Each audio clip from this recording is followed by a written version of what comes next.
Thinking about what if the future of the Bahamas is in Nassau or Freeport, but frontiers not explored yet? Wondering, could those frontiers power $100 billion economy? Pause. Think about it with intentional thought and consider where we go from here. This is something to think about with Dale Happy Knowles, the show where we flip the script on old narratives and sparks bold conversations about national development. Tonight, we're diving into the island frontiers and the big blue economy, where tourism, maritime, innovation, health, and education collide to create the opportunities by Bahamians for Bahamians. Could this be the blueprint for the Bahamas to thrive for generations to come? Stay locked in. This one is a game changer. SumTin Ta Tink Abou with Dale Happy Knowles.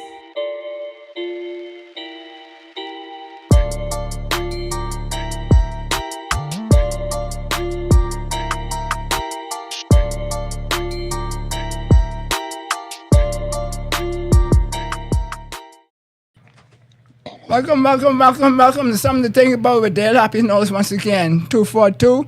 Let us know where you're at around the world, what time of day it is. We get people all over the place. Here I'm talking tonight with people who are multiple hours ahead of me, and we appreciate them for taking the time and the sacrifice of some eye winkers to share with you guys today the knowledge that they have and the passion for building their country. Welcome, Doc. How are you today? I'm blessed to be alive like yourself, my brother. What's Awesome, going on, man. Bahamas? Or the great 242? Yeah, the 242. You know, the Bahamas is the country, and the 242 is the nation. That's the way I look at it. So we all over the place. You in Europe. No, you're in Europe. You don't call the UK. Yeah, England step out of Europe now. But, Okay. But they still siblings. Don't worry about that. Yeah. Much more so nowadays. Mm-hmm. All right. Cool. As you can see from the recent political posturing of Keir Starmer, even though they're out of the European Union. Right. Well, Doc, this is Dr. Charles Clarke, and he is a proud son of Fox Hill. As you said, he trained in the UK as a urologist. He is also the voice that challenges us to think beyond the capital.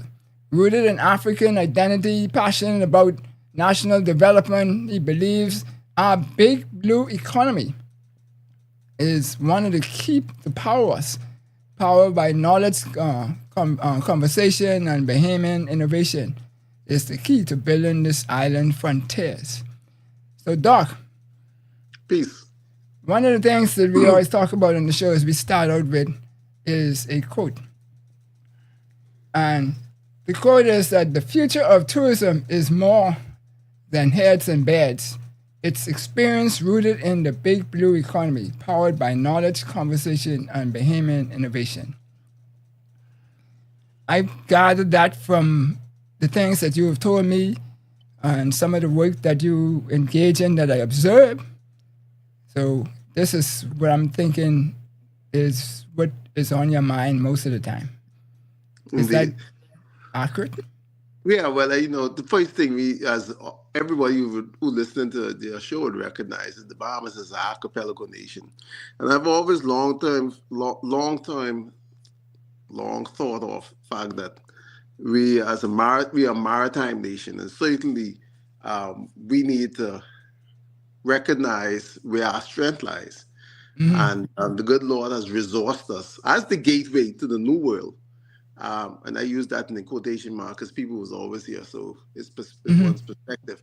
But as the gateway to the new world, we are an archipelago nation, and in fact, quite a large body of water. So yes, we have some rocks that we call islands, and people stay on. But then again, we have a much more of a blue economy, and we need to find a way to develop that and make the most out of it. Yeah, but it's like 5,000 to 8,000 square miles of rock and like 140,000 square miles of water. I mean, if you transpose the Bahamas from the northern island to the southern island, and if you just use you have those geographic things, I think the calipers, Right. and you go from the northern island to the southern island, and you use that with your finger, and you take it to the Caribbean. Right. We're the whole extent of the Caribbean, from Cuba straight down to Trinidad. But each one of those other islands have a flag. Yep. The Bahamas have all of that same length, that same dimension, but they're all in one nation. Right. And that is our challenge, because we all one flag. That's the strength that makes us a beautiful. That's the beauty behind us, because we are one nation, one culture. Yes, very, very perspective on each one of the islands, but but uniquely singular. But it's difficult because every island also is as demanding. They want the same thing the other island have. They have the same expectations the other islands have. So how do you develop each one of those islands in accordance? You understand? And they want it now. And immediately. And guess what? We ain't want the same thing now. So all you have, because Nassau only 45 minutes from Miami. So I want Nassauians want what Miami have. And if you don't get it to Nassau, I could take that 45 minutes flight, 35 minutes flight to Miami and get it, because if I have that change or cheddar in my hand. So we have that expectation. You understand? And then the person in Illusion have that same expectation that you do this for Nassau, I want the same thing here too. And similarly for Auckland's. And they have the right to have that expectation, because they are equally taxed. They pay the same tax. You understand? Right. So when people talk about more, in fact, sometimes, because sometimes when you're living on the family island, it's a bit more expensive. Yeah. And that is one of my arguments, that I remember when I was a child, I used to visit Andros. Andros was a much more developed developed island than what we see now. Andros almost a ghost town. And I used to enjoy going there for the summers. It had a vibrant community, full of young people. They had a burgeoning theater. They had nightclubs. It was worthwhile going there. Now you go there, it's like, my God. Like I said, the homes half built. Those homes that were built are now in the state of destitute. And all you see is the extremes of age, the very old and the very young. There's no middle ages, hardly any middle age. Yeah, they went to Nassau. So it's challenging to live on the family islands, because everybody tried to go where they could make some money. Right. Right. Yeah. So before we dive into those things too deeply, then let's ask this question based on the code then. So you're Fox Hillian with global training, and people always seem to think that Fox Hill, they used to tell the story when I was a child that Fox Hill was behind God back. And, people used to get dead mad and fight for things like that. But how has that dual lens shaped your vision for the Bahamian development? Well, nothing ever behind God's back to begin with. God don't have no back. All right. And what I have realized is that once you have that out of the urban area experience of development, what you tend to do is network with similar minded persons. You're less distracted because you're more focused on where you need to be, what you need to do, and invariably there's much more of a hunger to achieve, and when you achieve, you also want to give back. If you have that mindset, you also want to return and actually add value to the community that you came from. Right. So I look forward to not just accomplishment and achieving things, but also how I can actually return things. Move things forward for people back in the community. Not just in Fox Hill, but also just generally the Bahamas. Yeah. So when you talk about frontiers, right? Because when my boys, I'm don't know about Star Trek, but you also talk about going to new frontiers and all that kind of stuff. What does that mean to you, and why now? Well, first, I think what one has to think about is financial innovative tools, digitalization of our economy, and strengthening infrastructure, advancing education modules and platforms, changing the whole way of how we deliver healthcare, not just for the local people, but also to try to change the mindset such that we become actually a medical tourism mecca. Certainly, that's something that we can consider and contemplate. How do we do this? Is something over the next 7 to 8 years. We already have we already have the foundations.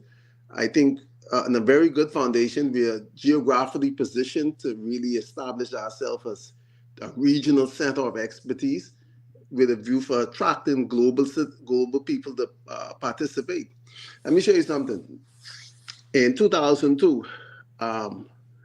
there was almost like about $115 billion spent on and medical tourism around the world.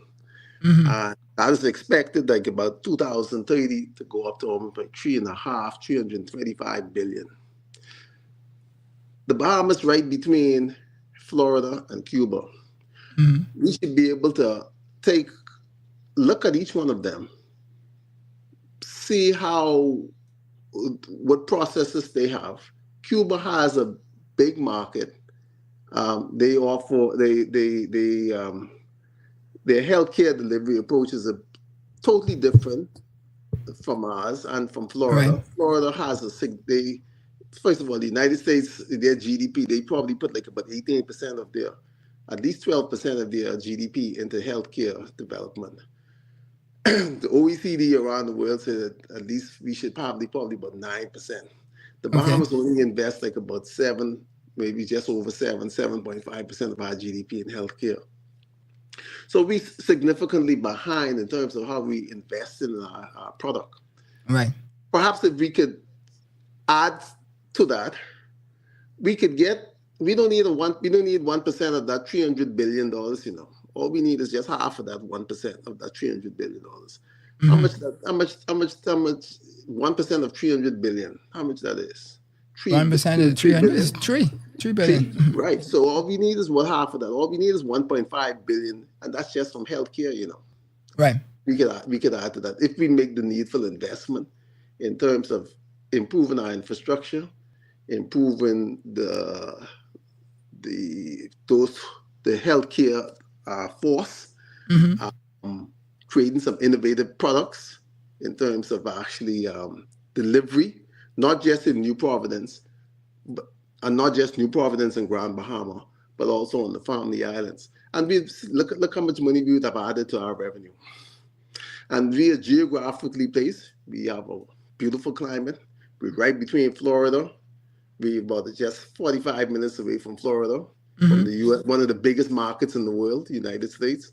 And we can find a blended product that has the best of the United States with the most best utility, knowing what Cuba does in terms of how they deliver healthcare. And they are very strong in actually primary care development. Each community in Cuba has a local physician, a local clinic, and they're very strong on primary care initiatives. Yeah. Back, I guess Minister came in 17, thereabouts, Prime Minister. So we had done some when I was at the telecoms company, we had done some telemedicine and stuff like that. And so when he came, then he knew of it, and so he pushed it, right? But they didn't push the whole agenda, and I think that's where we always fall down from that perspective. But I think partly that is because of this question on the table here, which we say, that we paint the picture, but what does the frontier Bahamas look like for 10 to 15 years, right? And when we talk about the new built environment is $100 billion economy. It don't seem like many Bahamians really appreciate that's reachable. So if you said that the future of the Bahamas is in Nassau and Freeport, No. I mean all them other 14 islands or thereabouts that we have plus rocks and keys, etc., that we could develop could be back the engine to connect with, like you say, our neighbors and whoever else to Yeah, but we need to build think this of the economy. box. Right. We need to think of the box, and we need to find ways of incentivizing people to go back to the family islands. First of all, it's a better lifestyle. It's quieter. We could decompress New Providence, because Nassau, the island of New Providence right now, it's going down, man. I mean, it's like it's a lot of crime, a lot of stress, a lot of frustrations. And I think truly, if we could find ways to have people repatriate or go back to the family islands, we would have a better community generally, a much more productive community, and people would be able to find ways of actually becoming owners of their of the economy back on the islands. Right. You see, one of the ways I've always thought about it is in public service. There's a lot of you have to retire at the age of 65 for the most part, unless you're in foreign affairs. All right, but listen, you have a lot of value, as they say, old enough to know your limits, but young enough to exceed them. Right. You still have a lot of value. You have almost 40 years of public service and knowledge. Right. And in the private sector, you find people with a lot of talent who actually want a different sort of lifestyle. Can we not find a way to actually encourage them to go back to the family islands, become quote unquote house fathers, house mothers, even if it's for 2-3 years on a family island, and say, listen, yeah, this is your job, this is your thing. We can give you something, we can support you. Then we get you back to the family of islands. Let me find children, young men, young women who want to go, or whose family feel that, listen, there's a boarding school in Auckland. There's a boarding school in Long Island. What we're gonna do is send your kids back there. We're gonna, as a community, as a government, with private-public partnership, repatriate them to the family islands in this boarding school. This person who used to be chairman of this corporation is going to be responsible for that school, and recruit other persons to teach and to be mentors into these kids for that 4, 5, 6 months that they're doing that session. We can bring them back to you in Nassau for the Christmas. We can bring them back for the summer, but let us develop them on the family islands. Do you know that once you have that sort of model in place, there's perhaps the chance of you having a significant amount of them saying, listen, I kind of like this family island lifestyle. I can stay. I can stay. And guess what? I can can make an investment. I can put up this business here. I can, you know what I'm saying? I'm going to be an owner of this. I'm not just going to wait for this. I'm going to own this, because I see a way for me to own a part of this economy and develop it and advance it. Okay? And when we look at the hotel training, we've had a hotel school training for hotel and tourist industry in the culinary science for roughly 30 years in the Bahamas. You could name probably on one hand Bahamians who actually own entities in that space. Yes, and you could probably, unless probably only about 3 persons I can think of who actually have senior positions in the hotel industry. So what have we done wrong? Something had to have been wrong. Why couldn't we find a way to have more of a footprint in that area? Well, I think that goes I think that goes to our mental thinking as to being trained in the colonialism of kingdomship and all that kind of stuff. We haven't gotten beyond that point. We prefer a payout rather than actually owning it. And the Right. thing is Yeah. too, unfortunately, a lot of persons who've been responsible for guiding us and leading us, they don't believe that we actually should really be owners in that. And so we Because, don't get the financial support. right. We don't get the they don't believe in us. So we Well, they mightn't have believe in all of this themselves. land. Huh? They mightn't believe in themselves because they never were trained to believe in themselves. No, indeed. You see? And the thing is, even access to money. An expatriate can come in with a vision plan with no money. Right. And next thing you know, they sell an idea to the government. But you know, on that point, I heard that sign off. On that point, I heard that they can't even bring in money. They have to borrow it from banks locally. Yeah. The foreign investor. I don't know how true that is, but I heard that just recently. Right. So when people say they come with money, they really don't have the money. They have to close someplace else, but maybe not here. Yeah. But maybe what we also need to do as a way for Bahamians to have a stronger footprint and ownership is to allow Bahamians to go outside this market, go into the United States, and be able to access those markets also to see to bring money in. Yeah. Yeah, there's some movement on that, but it's not fast enough, right? Yeah. So when we look at that, though, before we dive into the deep blue, but we did the communications and now electricity is catching up. Both of them are actually falling backwards a little bit and need to catch back up and go back up to standards that they used to be. But they were pretty much foundational cornerstones. And the other two cornerstones you highlighted earlier, which was education and health. And so my thinking is we need more UBs, but specialized UBs or what the next one then, BTVI.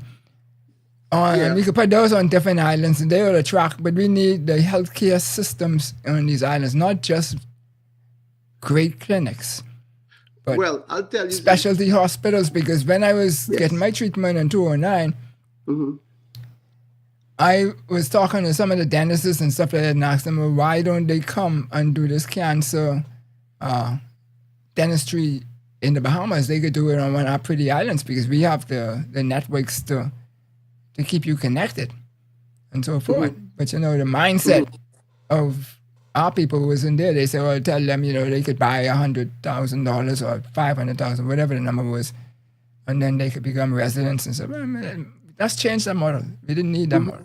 Right? And people wasn't interested in giving up their citizenship. They just wanted to be able to be here. And you know, in the United Kingdom, I have a lot of links in the United Kingdom now. And, I mean, not that you can't help but actually interact with persons. In fact, one of the hospitals I work in, is interesting, another Bahamian working at the same hospital. We have Bahamians abroad, not just in the United Kingdom, also in the United States, who are willing to actually come back, participate in that area space. But they're being frustrated for one reason or another. All right. We have all of us abroad have links and friends who also willing to come over for a weekend, long weekend, lend their talents, advance the product and advance healthcare for the country. Easy. That can be done quite easily. As going back to the school, did you know that many years ago, the Methodist Church wanted to actually put up a university in Grand Bahama? I think in the 60s. Yeah, that don't surprise me. Think about how far that could have changed the whole economic landscape of the country. Right. You understand? Yeah. If we had allowed that to happen and develop. Right. So, but those are things in the past, though. I mean, let's find a way how we could focus on how we could break some of these barriers. You have the mental barriers, the physical barriers, and spiritual barriers. We've been talking about those for the last three shows. So anybody who wants to tap into that and see some suggestions on how to break those specific things. But folks out there, you're watching Something to Think About with Dale Happy Knowles, and if you have a question, do shoot it in the chat, and if it's answerable, we'll endeavor to do so. So, Doc, when we look at this now, we say many Bahamians hear about this $100 billion economy, but think, dream, and talk. But why do you believe it's achievable? Well, I believe in I do believe in that. First of all, I believe in myself, and I do believe that most Bahamians also have a strong conviction about who they are and what they can achieve. Okay, and wherever we go, despite the fact that we have a grade average in the Bahamas of C. Listen, whenever you expose a Bahamian to something, and they're serious about it, they can achieve, and they do as well, if not better than anybody else. And certainly, when you go around the world, wherever they are, they've always usually reached the top. Look at Jazz Chisholm and the 102 home runs. You see what I'm saying? Wherever we go, they know about us. Okay, so I do believe that we have that intrinsic value of self-worth, and I do believe that when we see things, we can be prepared to not just take control of it, but also see how we can bring it back to the Bahamas. The thing is, the regulatory bodies in the Bahamas tend to actually, under the guise of Bahamianization and trying to protect markets, they sometimes frustrate people from actually engaging in a productive way. And I do believe that we need to actually be able to see what people can do, because instead of us having a piece of a cupcake, we can have a piece of a big pound cake as we go on forward. We don't need all of it. We don't even need half of it. All we need is a little bit more of what you can bring in. That's what I always tell people, the balloon, I call the economy a balloon, and if the balloon don't get more air in it, it's not growing. So we can move money around or move air around in it all that we want. Add VAT now or take VAT away or whatever, this, that, and the other. But that's the same money. So we just need to find a way to get more money into it. Right? Yeah. And guess what? As time go by, you will find ways, not this generation perhaps, but other generations will find ways of actually having a larger percentage share of that program. But let us start. Go ahead. Let us start first by bringing in experts from abroad, partnering with them, developing whatever program which we're going to do, and finding ways to access it and own it. Yeah. Okay? And we also have the experts here, which we don't recognize or embrace also. That we need to. So it's a whole ecosystem that we need to do beyond the cabinet table. Right? The cabinet table can't be in 2025 intellectual property. Elites. That it not can't be. No. Right? And the fact the people in the community so another thing too is the people in the community need to be more engaged. More involved. That's the only way you can find them to actually buy in to this vision plan. But if you actually go into, if you feel that once you get into the House of Assembly or wherever it is, and all of a sudden you become super smart and you don't listen to the people of the community, you're not going to get them to buy in, man. Yeah. You understand? Yeah. You have to have them buy in. That's the only way to move it forward. And I said that during the pandemic was a prime example for us to do what this question is asking. Say tourism and maritime have been bread and butter for decades. How do we move from heads and beds to this big blue economy you described? Well,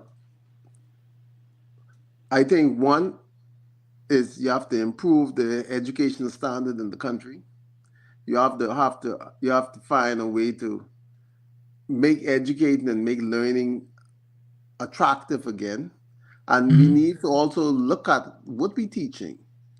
Okay. That too need to change because what was important for a person to learn in The 70s 1970 and stuff. is Yeah. not the same thing today. You understand? For Yeah. you to participate in your economy today and to really gain from it, Right. that whole curriculum need to change. Um, you need to be able, the banks and the central banks and the government the laws of the country need to change, as I said earlier, so that you can access capital markets.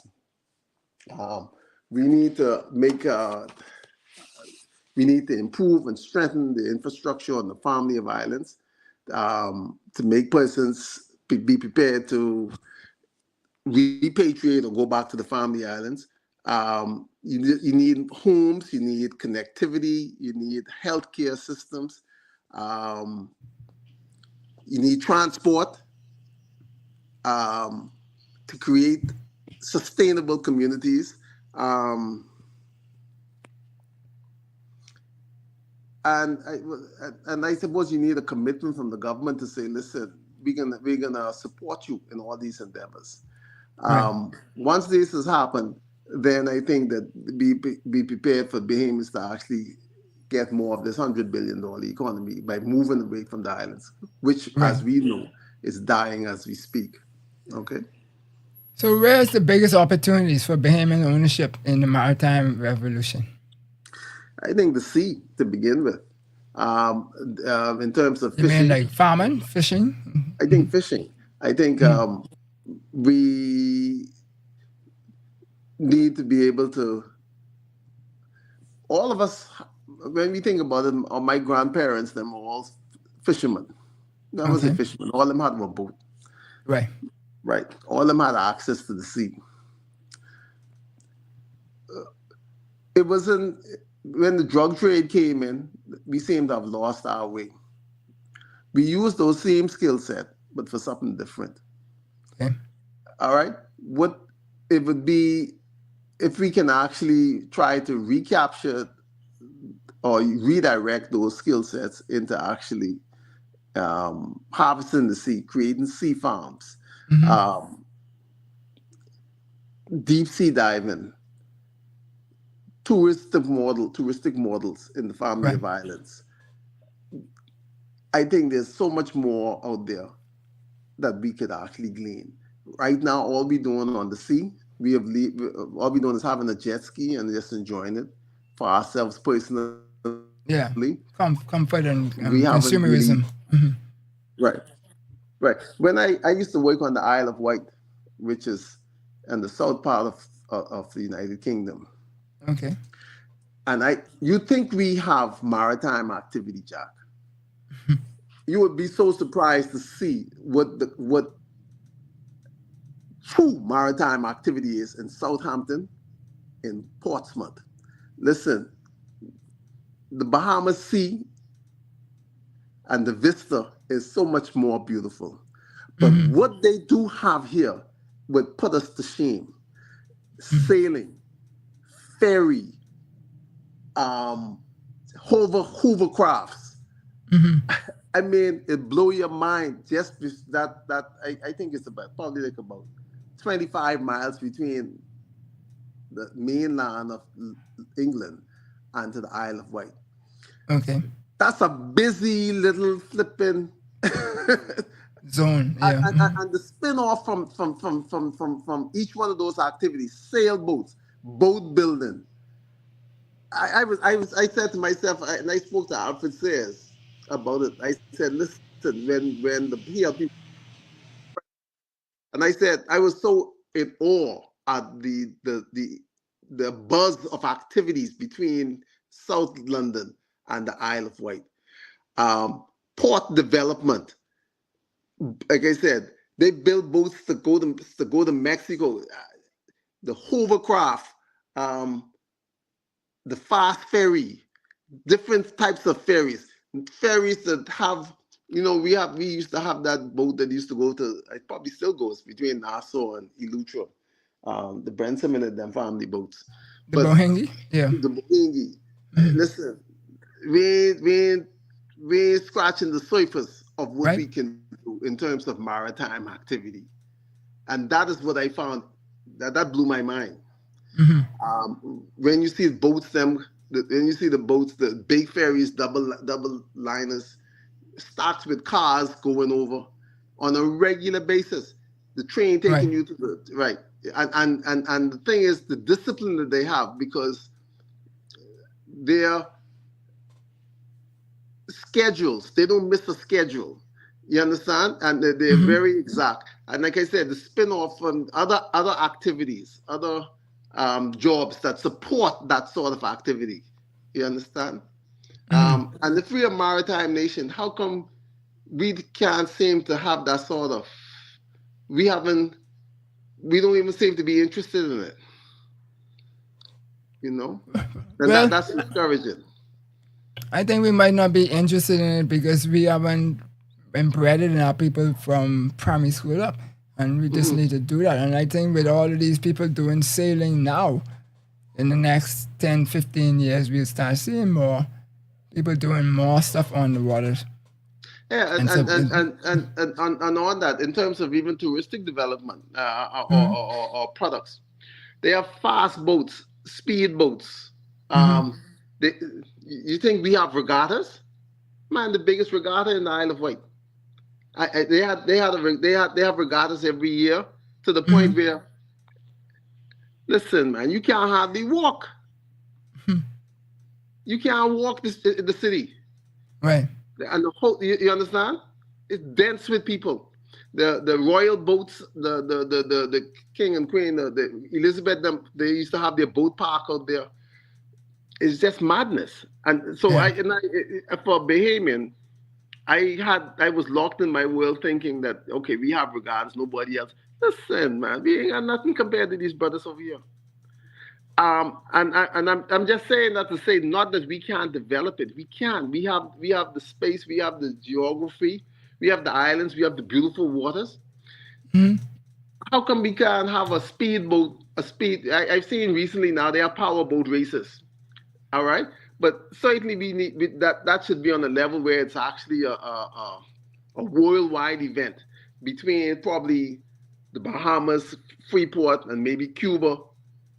A sailboat events that actually includes these islands. I got you. Yeah. I've seen some boat races from England boat races from England to Grenada. And I said to myself, but they passed the Bahamas. How come we not in that? You understand? How come we don't have the sort of global sailing world championship races? So they're interested in bouncing the ball.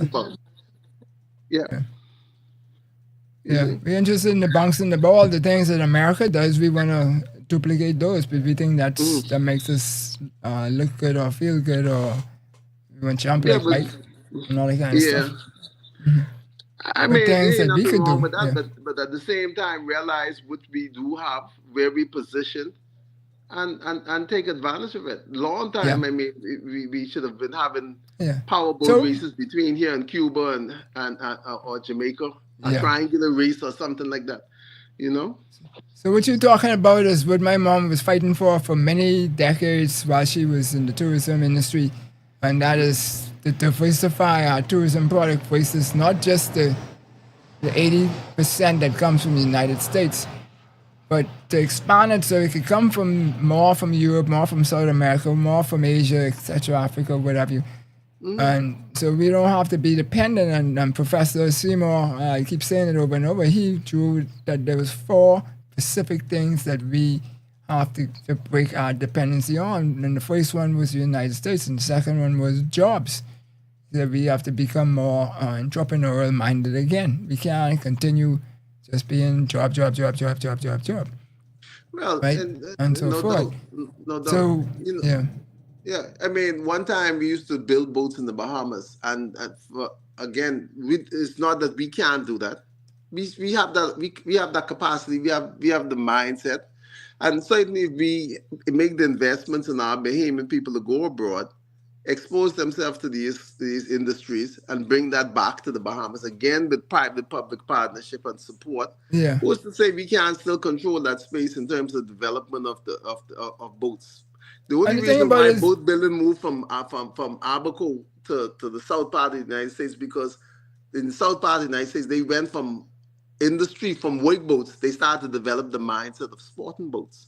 right, right. So right, and they develop that, and certainly they move along that mind, that tangent. But who's to say we can't recapture that space? But we have so many spaces in the blue economy because we have, I mean, Shark Safari. I keep talking about the Shark Safari because I have a friend There from you the go. University of Miami who keep telling me, he always used to ask me when he used to come here, he used to say, why is it that you have a $2 billion economy and no Bahamians are involved in it in any significant way? Mm-hmm, Just cosmetic, right? mm-hmm, So why don't you all make that an industry, mm-hmm. right? And so forth. He'd say, yeah, no Bahamians don't want to swim with the sharks. He'd say, blind people swimming with the sharks. You just gotta know how and when and what not to do. Yeah, The but same stuff. listen, who's to They say? doing it. Yeah, I Yeah. mean, we find Bahamians who be, listen, man. We could do that easily. You understand? Probably have brothers who probably doing it right now, but working for Yeah. somebody. Yeah, You understand? that's my point. That was his point, that we only doing it cosmetically, meaning they're working for somebody. They're not the ones who thing them. And so then you get people like the Prescotts and the rest of them who have their own lodges and stuff like that. But then they have different challenges come about that they have to fight all the time too. So, but he's booked out for like 3 years, I think it is. He told me. That's what I was about to tell Yeah. you. You probably you know, for me, I'm coming home for a couple of days at the end of this week. And let me show you something, man. I bought my ticket like about 3 weeks ago. And if I didn't buy my ticket in the next, when I went online to book it, if I didn't buy my ticket about within that hour or within that next 2 hours, I wasn't gonna have no seat on that plane. Wow. Flights, we have British Airways and Virgin Airways fly to the Bahamas on a daily Right. basis. Mm-hmm. And to be very honest, if you want to book a flight for even in a year time, you probably be very lucky if you find seating on that plane. Wow. The demand is there, and these are people who come in with some cheddar, with money Right. in their pocket. Right. Yeah. We don't need to look or feel that the U.S. is our only market. If we would have another flight, if we would have a Bahamas Air come in, Right. we could load that up too. Easy. Easy, because it's not just the United Kingdom. I think they have must be about 70 million people over here. What is that with a plane? You could fill the plane up easily, and then you have Europe right next door. Easy, and like I said, these are people who spending money, not the McDonald's people. Right. Okay. Cool. So you argue that the schools and healthcare turn outputs into real communities. How do we start building those hubs without breaking the budget? We are bookkeeping budget bookkeepers in the Bahamas. We like to focus on the minors, as I call it, instead of the big picture of the investments and the abundance. So how do we break that? How do we start building those hubs? In terms of education? Yeah, education and health. So throughout earlier we talked about having more universities scattered throughout the thing, which only specialty universities, because you don't have to build a whole new multi-purpose Well, and stuff like yeah. that. And same Well, with the healthcare. Yeah. I think, well, first of all, we need to be able to, we should allow other universities who prepare to come in, to come in. There's, we shouldn't limit ourselves to just UWI. We shouldn't just limit ourselves to the University of the Bahamas. But what we probably can do is partner with global institutions. The University of the Bahamas definitely need to partner with global institutions, Right. and allow other global institutions to come in and set up campus on the different islands, because not only would they allow be visibly cause Bahamians to start thinking about education and the need for educating themselves, because they'll have a footprint and presence in the country, and so certainly as time go by, we would be more and more inclined to participate, be exposed to the teaching, and advance ourselves in that way. But it would also be in a way to actually bring in revenue from other persons outside, and that in itself is actually cross-pollinating, because what you're doing is bringing different ideas, different people who prepared, some who would be prepared to stay and add value to our country. Yeah. You see, so I do believe that we need to find a way to attract other institutions to have a footprint and develop our countries. But I wouldn't have it Nassau or New Providence focus. No, right. Yeah. No, I'm talking to the islands. Right. So you also. The only other place that we had a really, but now we have it in Andros. I think that's on BTVI, or the agricultural thing in Northern Andros. But years ago, we used to have one in I think in San Salvador, the Teaching College. Right. And why couldn't we have developed that? And certainly, if we didn't, as you say, let's not look at the past, but let's look at the future. Let's say, listen, okay, one of the conditions of you coming into this country is that you have to go to Mayaguana. You understand? You have to go, and you have to develop a college community around it, and use as many Bahamians as possible, with a view for also finding a pathway for Bahamians in the southern Bahamas to come into your university and develop themselves with a view for developing the southern Bahamas, etc. They should be given favorable considerations. That's what I'm saying. Favorable consideration, and then drop it on them that, okay, you have to do a public offering where 60% of the operation is offered to the Bahamians.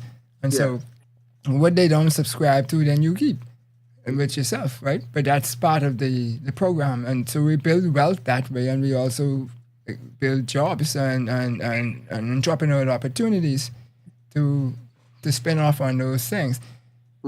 So I mean, UWI, when UWI in Jamaica at Mona campus, when that was first built, that was built in a rural area, you know. You go there now, they have a whole flipping city developed around it. Yep. You can't tell it, you can't look at it and separate it from the other part of Kingston. Yep, that's what happens in university cities. Yeah, it builds up. It builds up. Carl Gables is almost the same. Yeah. Yeah, you see. So it's only a matter of time. You go into Mayaguana, you go into Long Island. It's only a matter of time. You might see it in this generation, but in the next generation we'll see it. And if we don't do things like that, we're gonna find that those islands will become possessed, but they'll become possessed by illegals, by people who don't have the same cultural values, and they'll go on a pathway that you haven't really planned for your country. Right. So you have to have intentional development, or you'll find it developing in such a way that it's not the way you want it. Right. That's what we always say on the show, intentional thought, right? So when we look at that though, there's a strong tie in the Bahamas to Africanism, as I call it, right? So whether it's through our lineage or the way we do things and stuff like that, because the majority of the people, is not all, have ties or linkage there, and so we might be connected spiritually or just make a mental approach. I saw yesterday some look like British people singing down home roots reggae on YouTube. So you know that Oh. I'm sure that's by choice more so than anything else, right? But that they choose and engulf themselves in the Jamaican culture, right? They identify with it. So if we identify, they might have some lineage, some up line, way up the line. How does the cultural anchors influence your vision for development? Well, I think certainly John Canoe should. We need to find a way to access revenue from John Canoe throughout the year. If that means having not the full-blown costume thing, but even Right. just participation in the process of preparing for the culmination at the end of the year, being able to, like Trinidad does, when you want to participate, you can come in from outside. You just pay your money and you get your. But they say, "I come to get mines. I come to get me." All right. So you know that you come and get your costume. You've already been fitted. Somebody designed that. Right. Somebody created that. Somebody built it. That's again money coming from outside in. Right. Once you participate in these events, I think that there need to be a way to say, listen, for the tourists who come in, perhaps it shouldn't be, I'm not saying it need to be any big money, but there need to be some sort of access, some sort of financial contribution for you to view as groups participating. In other words, when we're out in front of the fish fry, we need to find a way to monetize that. Right. Practicing. Right. You see, because guess what? You getting a preview of what our culture is like. You participate. Yep. You getting some joy. Yeah, the vendors making some money out there. They selling their hot dog. They selling their beer. But perhaps we need to find another way to monetize that, such that we bill, and that money is used for for promotion of arts and culture in the future, and Right. also for the group. We need to find a way also for that music to be brought from the Bahamas to a global stage. Whenever people hear that music, wherever Yeah. they are, Yep. that changes. Listen, just about a month ago, 2 months ago, the embassy over here had an event at Peninsula Hotel, one of the premier hotels in London. Thankfully, Paul Gomez, Andy Gomez, Right. and Freddie Munnins His Excellency. Yep. realized, His Excellency saw the vision in bringing a small group to show behave. Listen, they light the face on fire. Everybody who was working in the hotel come out looking. And when you engage them in conversation, guess what they said?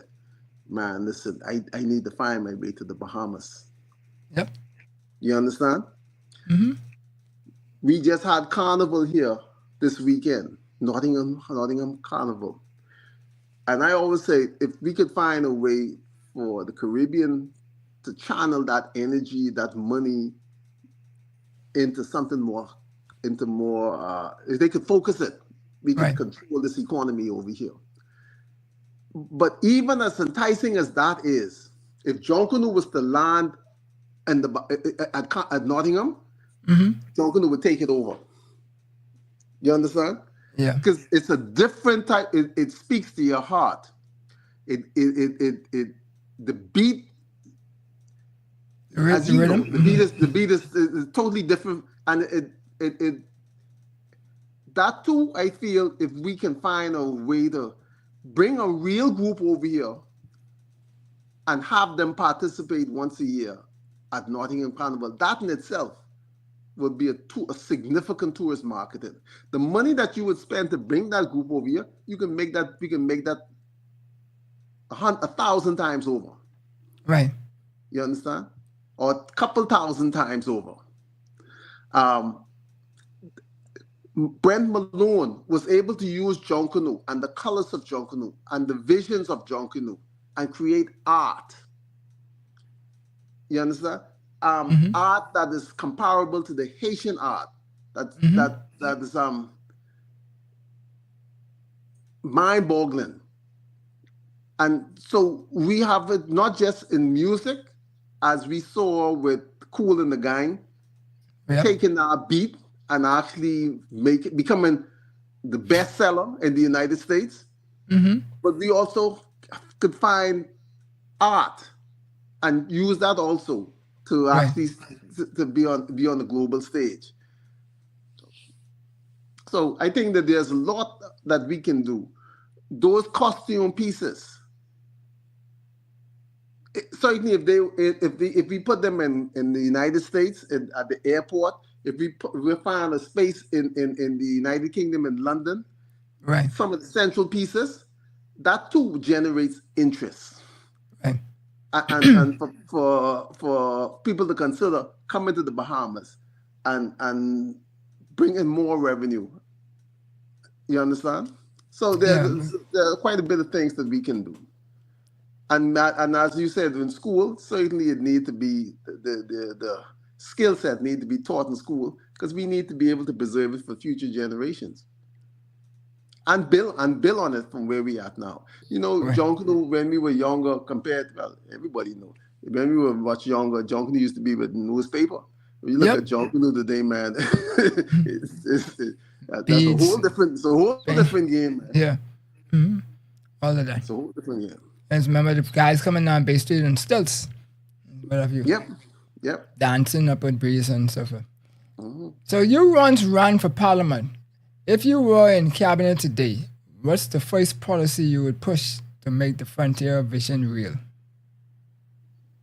I would try to find a way to engage, to improve education, change the curriculum, create one that actually celebrate our Afrocentric roots, celebrate our capacity or speak to our possibilities and our capacity, and with the view for also creating apprenticeship, meaningful apprenticeship, so that when the people are transitioning, they can actually, it's a seamless transition with a sense of, with the obligation from those persons who actually bring them into the apprenticeship, that they need to be a way for integrating them going forward. And so in other words, you decide to do accounting. You find this leading accounting firms in the Bahamas and say, listen, I have X amount, these are the top 25% of those people. Find area space for a summer. From that 25%, maybe you take 5, maybe you take 10%. But guess what? You have a commitment to them now, such that when you can work with them until they through, you can meet with them, mentor them, and when they finish, you're going to have a pathway for them in your firm for at least the next, I'm just using words, next 5 years, such that so that they're on a pathway so that they can become truly valuable members of our community. And if we can do that in many disciplines, I think we have that capacity. I see the challenges in the Bahamas is that we have young men marginalized, females excelling, certain sectors in our community certainly advancing and moving forward, so don't get me wrong. But I find that a lot of young men with a lot of talent and a lot of possibilities finding themselves on the sideways of and also marginalized to the point where they become the undesirable elements of our community. But these are the same guys who, if given a pathway and access, they would be, and we still probably lean on some of them and say, listen, help me out with this situation, and they're there for you. Right. But if they can find a more productive pathway in our community, they would be the same persons who would actually could transform our country. So education, changing the curriculum, giving them one that actually give them a sense of pride. And substance, and the base. You see, I think that's very important going forward. Cool. So what role do ordinary Bahamians play in making sure that the frontiers don't become someone else's playground? Well, That's the ownership playground, right? Yeah. Well, a lot of it is on us. We need to actually be prepared to say, listen, recognize possibilities. Hold our governments, whoever they are, and hold them responsible and say, listen, we put you in this place such that you can create access for us, and hold them to that and ensure that they deliver. I remember my mother identifying some opportunities for me when I was young, and I regret not being able to take advantage of them, because guess what? I was frightened of that dream. It was too big for me to realize. But guess what? The bigger, if your dream doesn't frighten you, it's not worthwhile pursuing. Right. You understand? And when you're young, you have that. You can take a chance when you're young. So that is when I should have, and I think that is why young persons need to realize that, listen, dream big. Guess what? I got you. As a country, I got you on this. All right? Your government is going to create opportunities for you. Your government is going to create ways for you to find means to capitalize that venture, and also see it through to completion. But it have to be more than government, though. It have to be a lot of the private sector being the real lead of that, right? The government really should create the environment, but not really be the drivers. For those who... It should be blended, Maybe at the totem pole where people might think might not provide value, then the government pick up the slack from those. But private sector really should be, to me, in my mind, be driving that. Cool. So, what is the bold question you think viewers want to ask but are reluctant to ask that we need to be answered to build the new built environment? Is this our economy or not? Oh boy. You think they want to ask that? Yeah, is this our economy or not? Or am I just someone who's going to be working in this economy? So they asking that to themselves then, or they asking that to somebody else? I think they want to ask that. Maybe they're not even thinking about it. Maybe they just maybe they're just happy with just working, just getting up and working for someone. But that's the question we should be asking ourselves. But I can tell you from I shouldn't say the two places, but I worked in two major institutions, but when I was consulting in between those, I was working with a lot of different people. And when I sit there and talk to people as I wait for people to give me the ear, to hear what I was pitching or what have you, I would say about at least 60% of the people don't want me working where they're working. So why you think? So you think that they're just there because it pays the bill? No, they're there because they have to work in order to survive. Yeah, that's what I'm saying. So it pays the bill, right? Yeah, but it might be paying the bill, but they still got to work. So they're frustrated because it ain't paying the bill. Yeah. But they still got to stay there, even though that, like, the Gen Zs and Ys in particular were quick to jump from place to place to place to place, but you find even to them not jumping as much because they realize the market isn't as big as... It's not as robust as it probably was, Right. So how do we change that? Because it's nothing more frustrating, and certainly if that's the case, you're not going to be able to change the country. You just there to fill a role and to meet our obligations. But the people need to be satisfied where they work if they want. If you're going to be innovative and actually create different pathways, Yeah, I always say you have to find a way to let your people know that they are valued. Because when people feel valued, then they offer more than you're paying them to do. Yeah, no doubt, no doubt. So that's when you tap into the creativity of the person, the best creativity, right? Because they yeah. I remember when I was working in gynae, in obstetrics and gynae, where my first love was. You couldn't get me, man. You couldn't get me home, man. All I was doing was hanging around the theater. Because guess what? Not theater, but the maternity ward. Because I enjoyed it. And it was, as you say, if you love your job, you find you get the best out of it, and you offer the best. You offer more. Cool. Well, Doc, this has been great. It's now not in the clock in the morning by you, and I be up to do my running in the next 4 or 5 hours. So we really appreciate you taking the time and sharing these views. I'm sure we could tap into a lot of these and expand them. Show is only an hour. One day I'm going to get like the diary of the CEO and go for 3 and 4 and 5 hours, but that ain't reach yet. No, that's fine. That's fine. I just doing this to keep us afloat. But so we appreciate it, and we appreciate everybody out there who's watched, and we hope that you got some nuggets from this and could take it away and tap into it and find a niche for yourself.